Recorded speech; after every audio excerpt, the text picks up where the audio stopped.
Hello दोस्तों। तो जैसा कि आप लोग जानते हो कि ये मैंने जो फर्स्ट वाला उठाया हुआ है द्वारिका नगरी की बात है, जो कि भगवान कृष्ण ने गुजरात के तट पर बनाया था।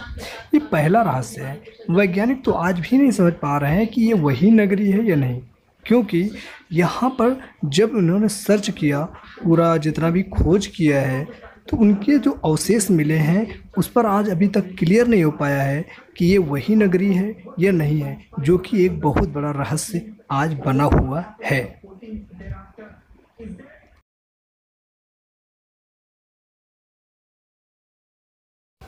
अब हम बात करते हैं कैलाश पर्वत की। आप सभी लोग जानते हो कि कैलाश पर्वत जो कि भारत के उत्तर में स्थित है।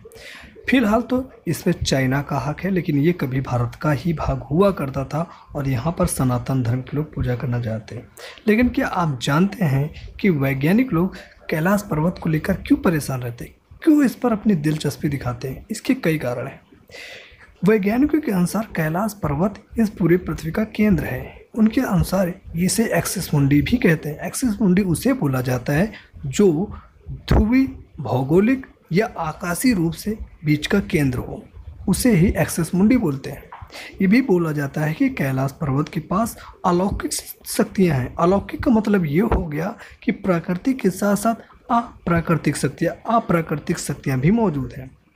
यही कारण है कि बड़े बड़े साधु सन्यासी जब ध्यान करते हैं तो वो कैलाश पर्वत पर जाते हैं। फिलहाल तो कैलाश पर्वत पर जाना रोक लगा के रखा हुआ है, लेकिन वैज्ञानिकों को और उनके साधु संतों से मिलने के बाद जो भी बातें हों, उनके अनुसार कैलाश पर्वत के चारों तरफ 4 नदियां हैं, और वो नदियां इस प्रकार हैं: सिंध नदी, सतलुज नदी, घाघरा नदी और ब्रह्मपुत्र नदी।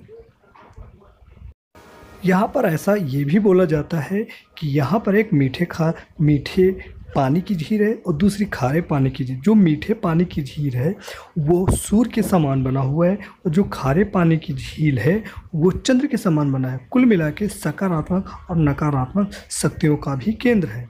इससे वैज्ञानिक इस रहस्य को सुलझाने में पूरी कोशिश कर रहे हैं, लेकिन अभी तक ऐसा कोई भी रहस्य पर पर्दा नहीं उठा पाया गया है। ये सनातन धर्म का विज्ञान जो कि अपने आप में बहुत बड़ा है, और अब वैज्ञानिक इसको खोजने के लिए लगातार कोशिश कर रहे हैं।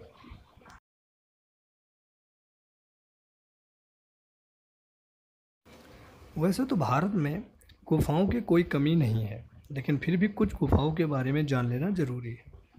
फिर वो चाहे गुफा बिम्बिसार का खजाने का गुफा हो, या फिर ऐसी भीमबेटका गुफाएं हों, या एलोरा की गुफाएं हों, या बाघ की गुफाएं हों।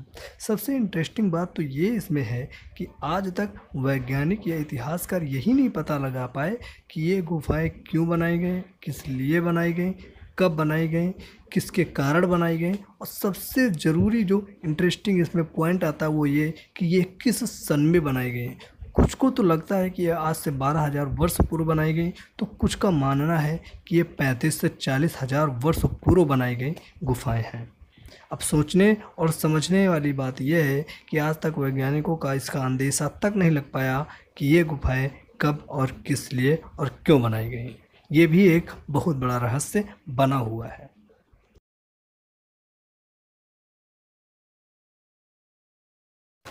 अब हम बात करते हैं तिब्बत का यमद्वार।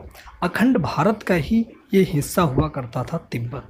इसे पहले त्रिविष्टप नाम से जानते थे, लेकिन भारत में बहुत ज़्यादा विदेशी आक्रमण हुए, जिसके कारण ये भाग छूट गया और फिर बाद में ये तिब्बतों के पास चला गया। लेकिन बाद में चीन ने इस पर कब्जा कर। हिंदू मान्यता के अनुसार जब भी कैलाश पर्वत पर जाया जाता है तो यमद्वार जरूर पड़ता है, और ये भी कहा जाता है कि रात के समय जो भी यमद्वार पर पड़ जाता है या रुक जाता है वो जीवित नहीं बचता। वैज्ञानिकों ने इसके लिए बहुत सारे शोध भी किए, बहुत सारे एविडेंस भी निकाले, बहुत ज़्यादा इसकी जांच भी कराई, लेकिन सबसे इंटरेस्टिंग टर्निंग पॉइंट रहा, आज तक इसका कोई भी नतीजा नहीं आया, और अभी तक भी इसकी जांच रिसर्च चल रहे हैं, लेकिन नतीजा आज भी नहीं आया है। ऐसा बताया जाता है कि यह यमराज का द्वार है, और यहाँ से जाने से पहले कैलाश पर्वत पर पहुँचने पर पहले यम द्वार से गुजरना पड़ता है। ये पहले राउंड पर ही पड़ जाता है।